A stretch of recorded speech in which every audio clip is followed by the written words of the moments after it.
And welcome from Anadina Morales in Washington, D.C., and from me, Mike Scott, in Oxford in the UK.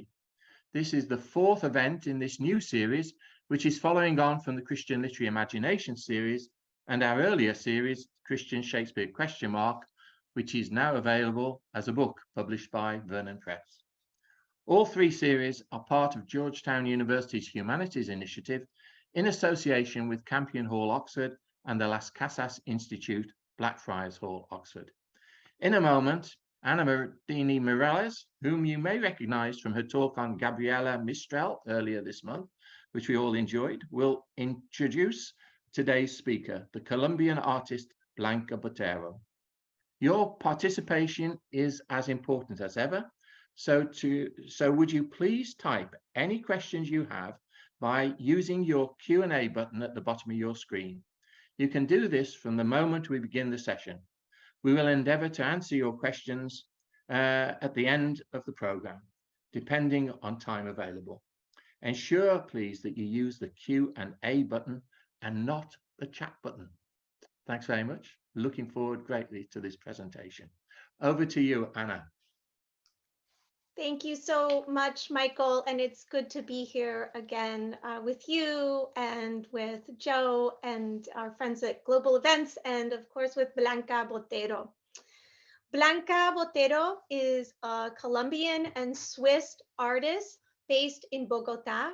She earned her master's degree in visual and electronic and time arts at the Universidad de los Andes in Colombia, and her master's in law at the University of Virginia in the US. She also has a JD from the Universidad Javeriana in Bogota. Using drawing and various technological media, Blanca builds immersive installations that explore unusual, not necessarily human, points of view to address critical aspects of consumption of the resources that all alive creatures share on Earth. Blanca is an AIRI Fellow at AIRI.org in the Everglades National Park. She was that in 2018, and she was also an artist in residence at Lab Verde in Manaus in 2016. So I welcome Blanca Botero. Thank you, Annie. Thank you for this kind introduction. Thank you, Professor Michael Scott and Professor Catherine Temple for inviting me to share some thoughts about my work in this panel. And also thank you to Julia Murillo for all the technical setups of this panel.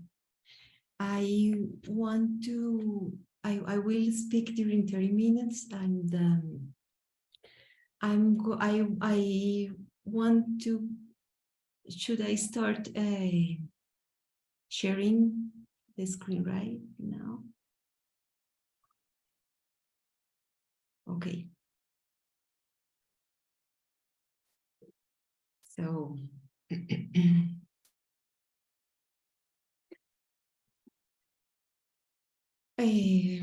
I want to talk about simple things today. 30 minutes is not a long time to analyze in depth the work. So I want to walk you through 4 concepts that I discovered are embedded in my work.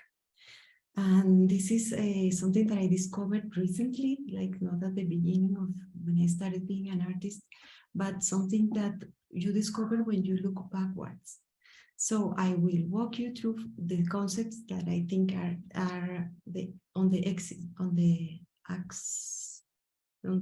like embedded in the work. So to start, to introduce you to the first concept, I want you to please watch carefully to this video. It's a video clip that I recorded at the Everglades National Preserve.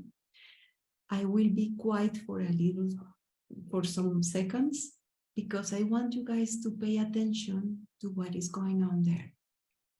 This is not a fish bowl. This is right in the place, okay?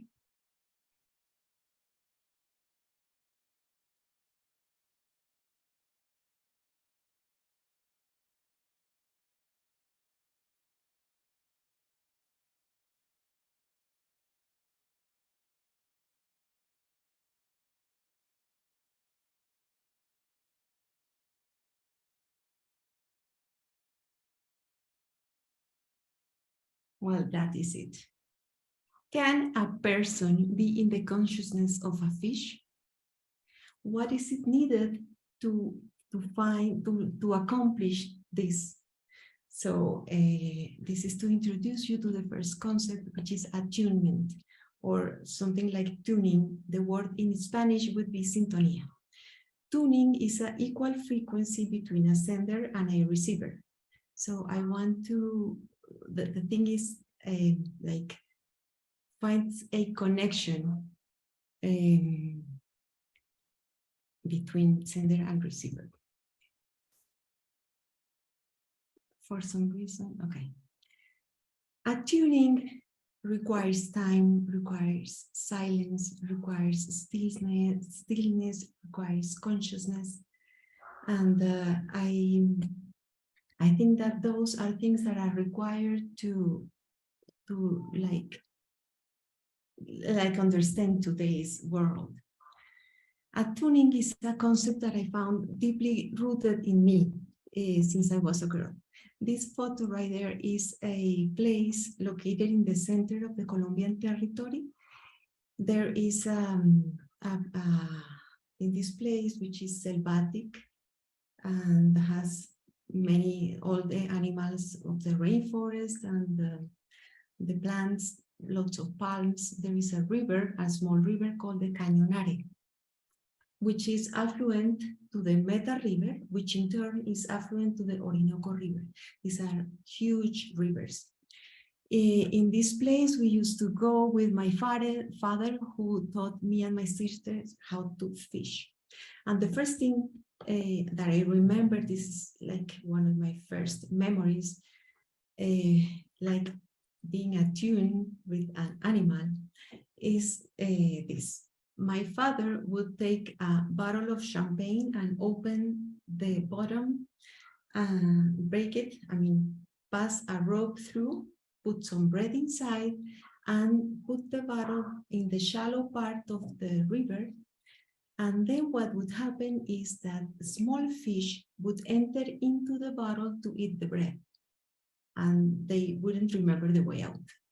So I remember sitting at the canoe, very still, watching the little fish enter the bottle, and then wondering that I was the one that remembered the way out, and not get trapped to be on a hook to be food for bigger fish. And I also want to share another experience referring attunement, and a lesson that I learned related to development of mutual respect. And this happened in 2016 in Manaus, in the Reserva Forestal Adolfo Duque, where we were a group of 14 artists in an artistic residence there. And the first day we entered we arrived, and the first day we were to the rainforest, we were laughing and shouting and screaming and stepping hard and not entering in the correct way, in the correct respectful attitude. And then all of a sudden I felt the worst pain ever in my head, and I shout and scream, and many others screamed as well. What happened is that we were under the attack of water wasps. I had 4 in my head.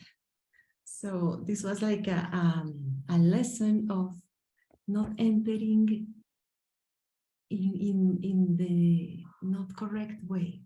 And this is something that the mountain climbers know. I have been there. I climbed a tall mountain once, and I knew that the guides and the mountain climbers, they ask for the mountain's permission to enter. When you enter a place in the correct way, what happens with attunement, that attitude develops mutual respect, I think. And also it favors the happening of unexpected connections. when you enter, this image is here. You see the nest of the wasps, and the lesson that you learn when you enter, like in attunement, you see how the rainforest dresses herself, how the tall trees make shadow to shorter trees, and there is a system that functions perfectly well, and everything is interconnected, even underground, and there are little tensions and things that happen all the time, and the noise calls your attention somewhere, and then you have the attitude to find the unexpected connections. And I want to show you another unexpected connection. This time is a work of 2014. The photo on the left is the Chingasa Paramus. Chingasa Paramus is an ecosystem that provides water for a city of 8 million inhabitants, which is Bogota. It's like a factory of water. And there are lots of moss and lichens. And this is a work of 2014, where I took photos of the mosses and lichens, and if you desaturate in addition, then you can see that there is a morphological similarity between the coral reef and the Paramus. So attunement is the first concept that I want to point in this panel. The second concept, in order to introduce you to the second concept, I will leave these images. These are images that I took from the media in 2010, when the oil rig Deepwater Horizon had the accident in the Gulf of Mexico. Everybody saw these animals with the body all covered in raw petroleum, and the birds with the eyes like still open, but the wings stuck to the bodies, and we all felt very sorry for these animals. So these images were so shocking to me that I needed to get some raw petroleum. So I got some raw petroleum and had it in my studio to understand the substance, the smell, the viscosity, and what happens to the skin. It is very difficult to take off, like to clean up.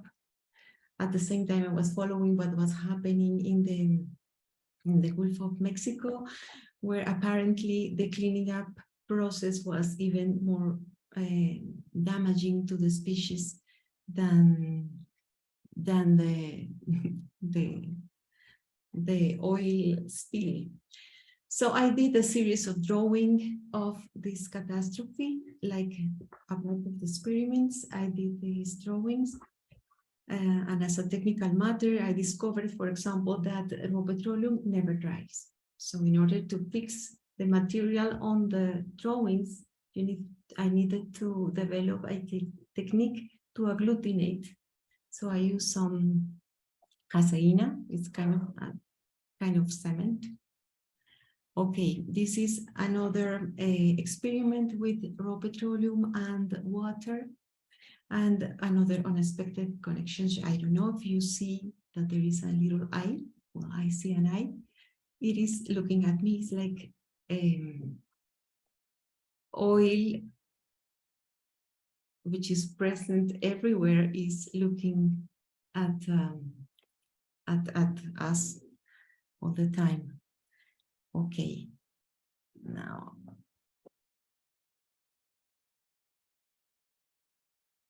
Okay, yes. So the second concept is the membrane. Membrane is a thin layer of skin or tissue that connects or covers parts. It prevents one part to mix with the other. right? It's a thin layer found in the structure of cells of plants. It's a thin layer of material used to prevent air or liquid from entering a particular, part of something. So now we go to the first place, to the point beloved place, and I want to use this to talk about an expanded concept of membrane. When you are the bird that has petroleum all covering your body, then the membrane is your body, like your skin. But if you are the planet, there are the biosphere, the atmosphere, and the hydrosphere, which are the membranes of the planet, right? This is the beloved place at the same. This is the riverbank of the Meta River. I went there in 2007, 2009, and then I kept following what was going on. And I discovered that in the place we used to go when I was a girl, there was no longer a rainforest, there was rice crops. And then these rice crops, what would do, they planted right to the riverbank and without respect for the rainforest. So chunks of the riverbank would fall into the river, and the river started being flat. So in the dry seasons, fish couldn't even swim. This is a concept of the corruption of the membrane. We are corrupting the membrane, the biosphere, by peeling off the rainforest. And I found a definition of the corruption of the membrane in the Oxford Dictionary that suits me for now. Is a dishonest or fraudulent conduct exercised by the one in power. The one in power is who? So I started doing from 2011 to 2017 a series of drawings in ink, mud, charcoal, or little compositions with organic material and photography, as I think it was like a kind of grieving or a work to try to have the rainforest. This is a charcoal and mud, but I also did a series of photography preserving the planet's skin in photography, and when it is beautiful, like in these photos, like capturing the reflection of the rainforest on water. So this is also another studies of membrane, like from the point of view of the turtle or the insect, or perhaps another bigger animals, and studies of light and light penetrating the membrane of the water. In drawing on cardboard, drawing on even canvas, paintings on canvas. But we'll see. Also, there is corruption of the membrane, and this is a video clip of 2008. When you are the turtle, this is a little video that I did in the Everglades National Park. This time in the north part of the park, in the Miccosukee Preserve, and this is pretty close to the Okeechobee Lake. The Okeechobee Lake is very contaminated right now. But I want to make the point here, showing you this, of the healing features or capacity of nature. And you will see that this is the water in the half of the, close to the Okeechobee River. But as this water travels south through the river of grass, which is the Everglades, and it reaches the Gulf, this clear. And this is part of a series of photographs that I did related to that process of cleaning up, the nature power of cleaning up their own on their own, okay, from the creature point of view. But so to recap, the first concept was attunement, the second one is membrane. But everything travels. The contamination in the Gulf of Mexico travels, the pollution in the air travels, radiation, or water that is underground, and it is contaminated, let's say, for example, by fracking, it travels as well. Everything travels. Traveling is the third concept. Traveling is part of the natural cycle of most species. Like species travel to mate, to avoid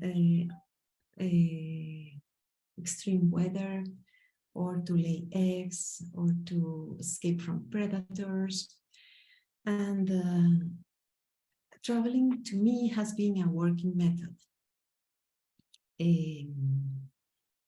Traveling favors also unexpected connections, in the sense that traveling could be seen as the physical displacement of me or a person or a creature from one place to the other, but also traveling could be the movements of consciousness that happens while exploratory work, let's say at the studio. And from those unexpected connections, I want to tell the story of this piece that is called Immersive Calligraphies of 2020. After being in the swamp for 1 month, then I needed to go to Hong Kong. And the first thing you do when you arrive, when you land in Hong Kong, is that to exit the airport, you have to go through, well, at least me, you have to go through an enormous shopping mall. And it was so shocking. I arrived in Hong Kong at night, and there was the beautiful skyline, fully illuminated with neon lights, and all the shopping malls. So it impresses me pretty much to see that consumerism in that astonishing level, and I felt like I needed to talk about that. And I found this unexpected connection with Bruce Nauman's American artist, with his work with Eat War. So I did the Eat Immersive, thanks to those unexpected connections. But so the third concept is traveling, or travel. But I want to extend the notion of traveling beyond the physical displacement. This is a region located in the north of Africa. This is a Google Earth capture. The gray part above are the Atlas Mountains, and the area has some rivers that are born in the Atlas Mountains, and they form oases. And to the right part of the photo, you will see the Sahara Desert. This is Morocco. So I traveled this area by car and visited this oasis. And then the expanded notion of travel that I want to point out is when you travel using technology. So after my trip, I was in my studio traveling the same area from Google Earth. So I chose a distance and set that distance, and I started traveling the Atlas Mountains, trying to find the birth of the rivers. So I found 17 rivers, and I did this piece where the first photo in each column is the birth of the river. Then I took intermittent screenshots of what happens to the body of water during its path. And then the last photo in each column is the depth of the river. The depth of the river is something I was not very aware of, because in Colombia, the rivers are born in the mountains. They travel through the land and they go and die entering the ocean. So the river technically doesn't die. It enters a big body of water, which is the ocean.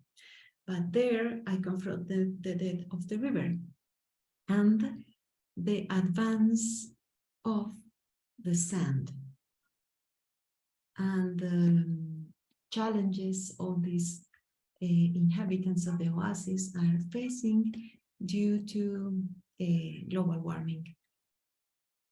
So the depth of the river and the sand gaining terrain. And also talking about unexpected connections and traveling. This is a piece of 2020 called Sahara Marte. This piece consists of pairs of boxes, light boxes, where each pair has a photo taken from Google Earth or by myself at the Sahara Desert, and the other photo in each pair was taken by the Curiosity robot in Mars, and these photos were published by NASA this year, 2022. And again, the Curiosity is another traveler, and we can travel through technology and find these unexpected connections that can make us think. But going back to the oasis, I want to show you the left up photo on top is the birth of the Todra River. Below is the Todra Gorge. The Todra River informs the Tinjir Oasis. And the right photo here, that is the birth of the Todra River. It's a little bit of water coming out from the rocks, and this little water feeds the entire oasis and the animals and the crops and agriculture and from a lot of people who lives in this oasis, which is the Tinjir Oasis. And the point that I want to make here is pretty simple. Is the way that ancient cultures manage water.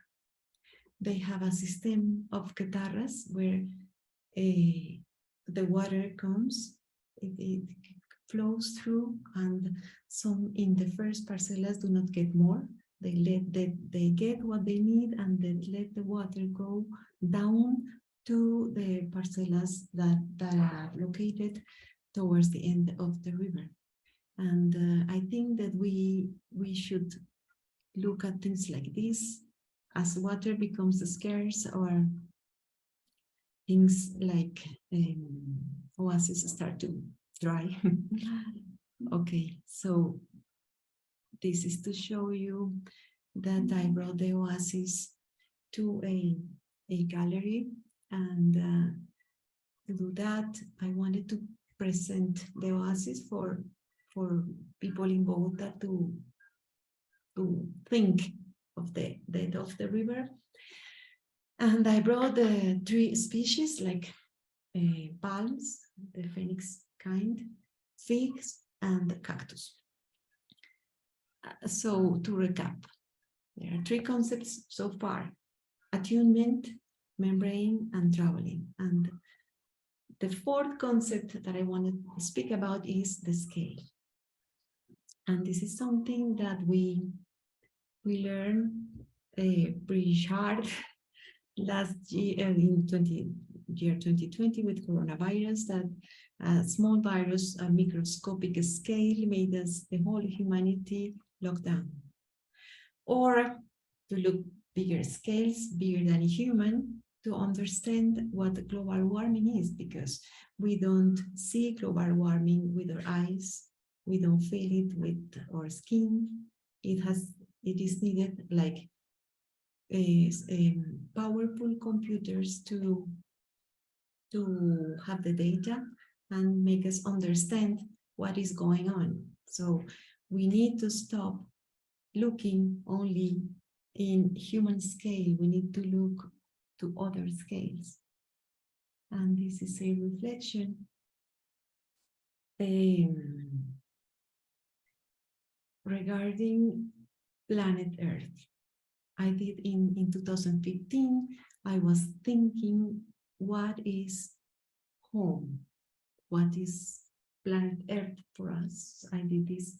This is a house made out of recycled glass that now I see, as I look at now, 2022, is like a way of speaking of taking care of our common house, like in the Laudato Si encyclica. And on the left, we see Mother is a work of 2016 that I did right after coming out of the Reserva Adolfo Duque.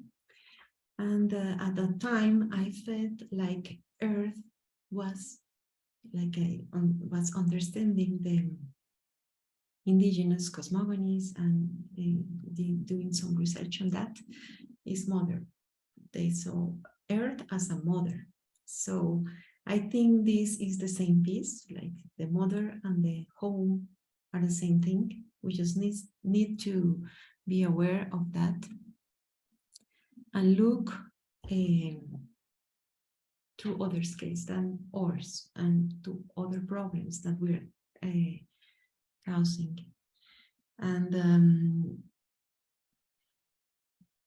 this is a quote regarding time scale, not only space scale, but time scale. This is something that we could do from art. In art, like this is the last part, the last words from a film, Jean-Luc Godard and Anne-Marie Miéville, that was presented in the Pompidou Center in 2016, The Old Place, Voyage in Utopia. And these last words are, we are lost in the immensity of the universe and in the depth of our own spirit. There is no way to return home. There is no home. The human species is exhausted and dispersed in the stars. We cannot face the past, and the future takes us even further away from the concept of home. We are not free as we used to, as we would like to be, but lost. Okay, that is just an exercise from art looking in a time scale ahead of us, like being in the future. And I want to finally talk about this work, whose name is Chrysoles. It's 2019 work. These are like satellite dishes or parabolic antennas that I put on the floor, and there are videos projected onto each satellite dish. Each satellite dish has a main narrative based on hydrosphere, atmosphere, hydrosphere, or biosphere, but not necessarily each one is devoted to one of these layers. So the work consists of 3 simultaneously played videos projected onto these parabolic antennas. And there are moments of synchronicity among them, and there is a quadrasonic surround sound. And this is the feeling of that. And I want you to tell you again something about unexpected connections. And this is the way that how did I encounter, how did I decided to project video on the parabolic antennas. And this happened when I was reading a book studying the way the vieira, which is a small creature that lives underwater, see how it sees. So the book explained that in the vieira, the eye of the vieira is not like animals or humans, but in the vieira, the light bounces in a concave surface like a parabolic antenna. So that was the unexpected connection that led to the dispositive of an antenna parabolic as screen for my videos. And also I want to talk about the name. The name of this piece is crisoles, which is the Spanish word for crucibles. A crucible is a recipient that chemists use in the chemistry labs, where they melt in very high temperatures. They melt material to make some other material. So I found it very pertinent to call these crucibles, because it's like the melting of materials that is going on here on Earth, also in high temperatures. And this is a bit of the feeling of this installation.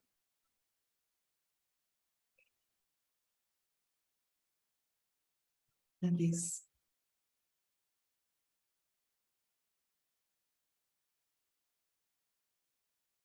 it's not a very good registry of the installation, but I wanted just to let you feel a little bit. Okay, so the 4 concepts are attunement, membrane, travel, and scale.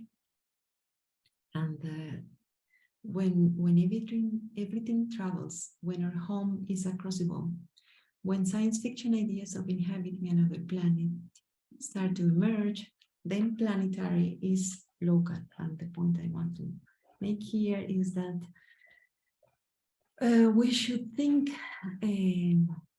harder as a species about boundaries and political barriers and war and all that, because everything travels, and what it is at stake if we don't take care of our home is too much.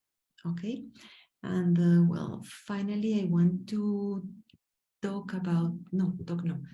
tell you that my current exploration has to do with excess of information and lack of understandings. And thank you very much. I think I did the half an hour.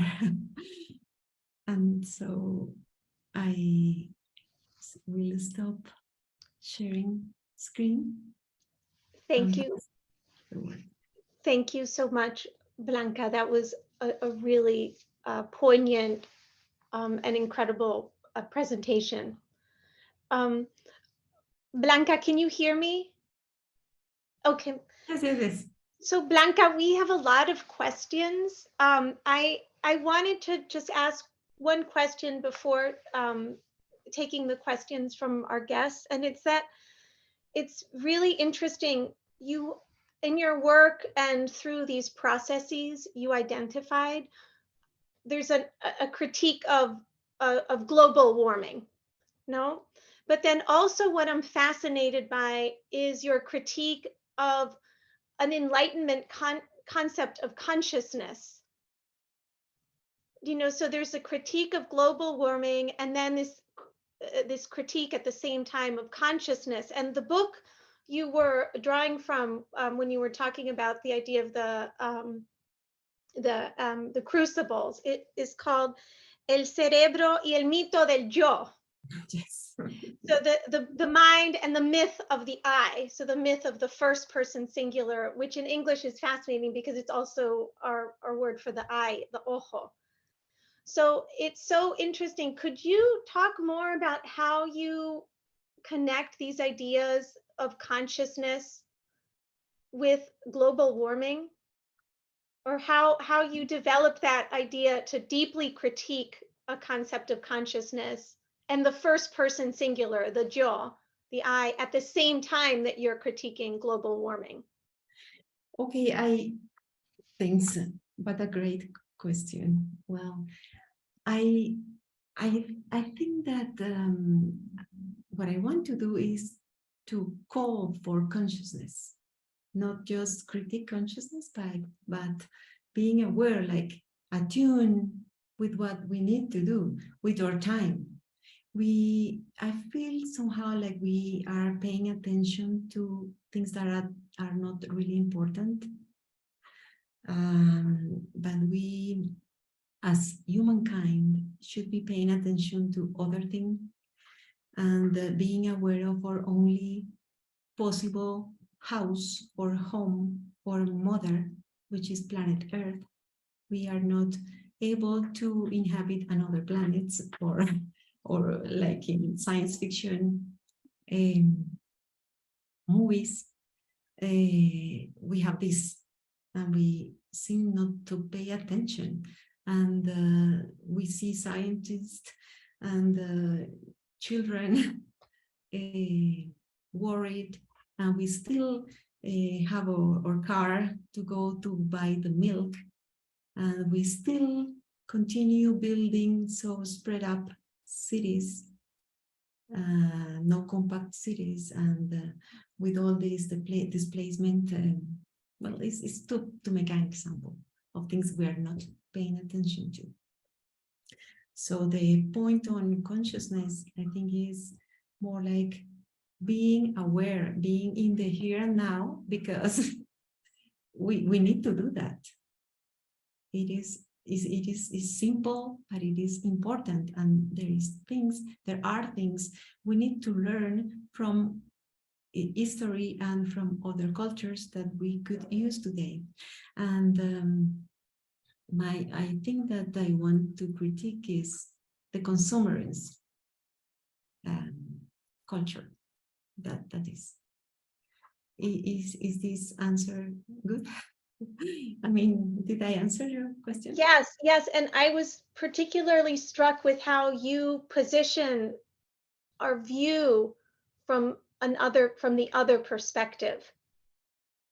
So in that sense of stillness that you try to engage in your work, you are like in your first in the first scene when we're looking at the fish, you somehow create this sense of disembodiment of the person who is viewing and a repositioning in the other consciousness. So I was really fascinated by that. Right. And many other things, but let's go. We have so many questions here. What the first one is, to what extent have your ideas developed because you are Colombian? Would they have developed differently if you had grown up in the United States? I think that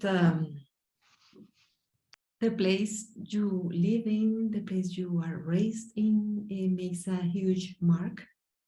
And to me, as you saw in this presentation, this place in the middle of Colombia made a huge mark, but also the fact that my father was a fisherman, my mother a gardener.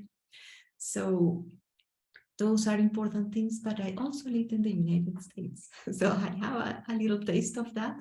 I raised my own children there in the city of Houston and in Charlottesville. So I understand a little bit, and I can tell that the culture is similar but different. And what an artist does is the artist takes from the culture, from where it was raised, from the everyday life, and the processes, and brings something back for people to understand, or just because there's a need, it's something inside you that you need to tell. I don't know why. Sometimes as an artist, you do things without knowing why. And things just make sense after time has passed, and then you look backwards. So yes, the place you are born is very important, but since Planetary is the new local, we all should like understand that we should not be governed by these boundaries, and well, let's leave it there. Blanca, the next question is similar to what you were just starting to speak about, which is what comes first, the art or the concern about the environment? No say. Well, I think that the concern comes first, I think, because, but no, I don't know. Artists, I think it's like a way of living. It's not like you sit to do art. Art is everyday processing of what life brings to you. So maybe it is at the same time. Nothing is first. And then the next question here is, what is the difference between natural contamination and man-made contamination? Does nature clean up its own contamination? Well, I am not really an expert on contamination, but what I have seen is that in an ecosystem that is in equilibrium, then there are some little parts that clean up. I mean, like the whole system cleans itself, like the little ant that eats the body of the dead butterfly, and the decay and reborn processes is like a circle, and it's something that just happens that way. Whereas man-made contamination is something different, and it really affects, and we just don't care. I mean, many of us don't care, and that is what is wrong.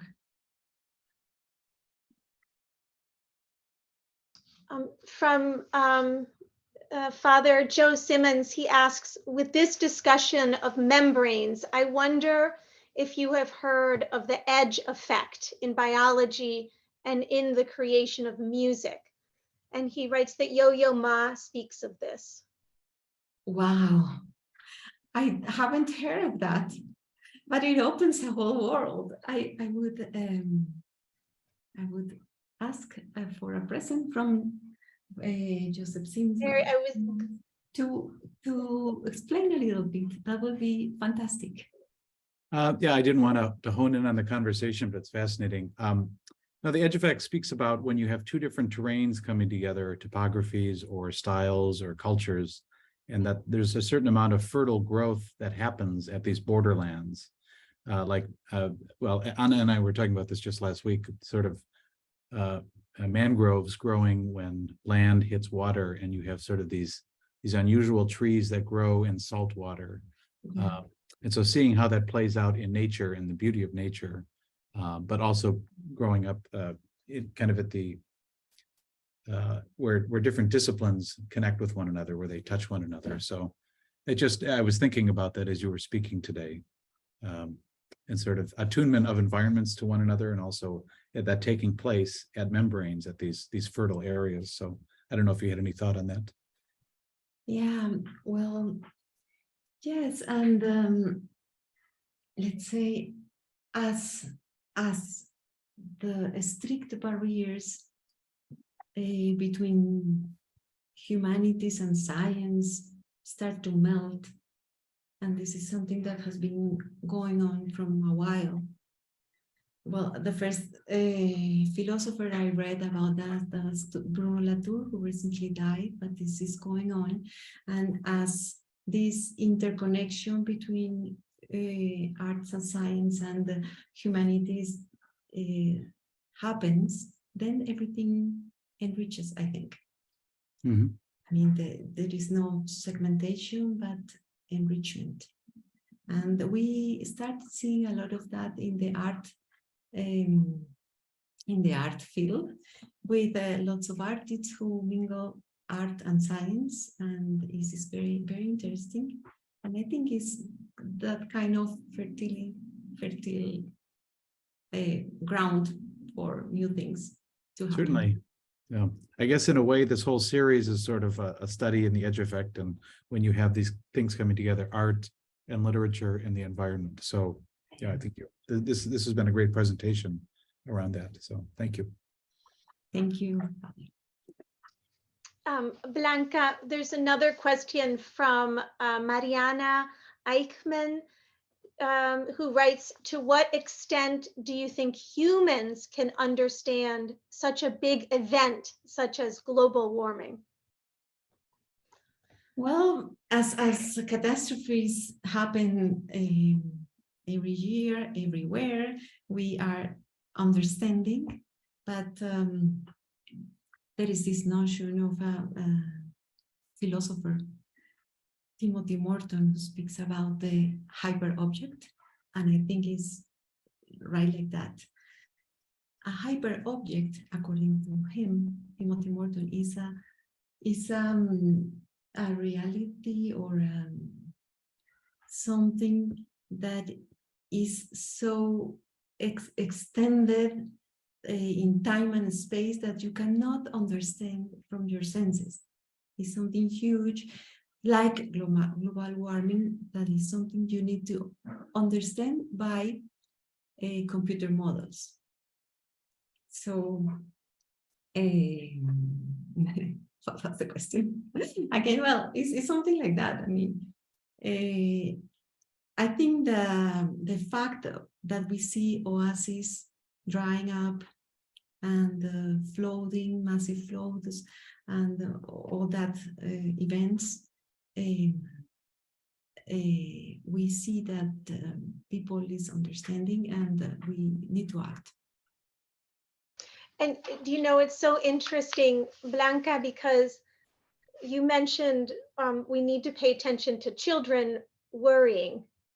Oh yeah. And it's interesting, you know, I'm fascinated by this, by both of these last questions, but this one, it's true, there is a magnitude there that it's difficult to grasp, but at the same time, it's something a child could understand. Yes. Right. But I'm so fascinated by your work, Blanca, because really you really try to connect, and I believe you do connect the most subtle and delicate details of that initial fish you showed us with the magnitude of the problem. Oh, thank you. You know, so really you walk us through a process of empathy in this, taking us from the most subtle detail instead of beginning from the magnitude, because I do believe, like this last question Mariana Eichmann has asked, that it is, you know, it's like you're contemplating the infinity of the universe. You know, it's almost like you can only sense it for a flash. But this is quite, the magnitude is very difficult to conceptualize, but we must. We must. Thank you. Thank you. Michael, do you think we have time for one more question? Okay, Yes, a quick one. Yes. Okay. So this last question from Maria Jose Pareja Rosso. Blanca, you mentioned that your work now focuses on the excess of information that we can't quite understand. I wonder if the same happens with globalization, an excess of place we don't quite inhabit, like the quote you shared with us. Oh yeah. I think we, as the quote in the film from Jean-Luc Godard and Marie Beyebel, we are kind of lost. There is too much images, too many images, too much information. There are deniers, there are like conflicting messages all the time.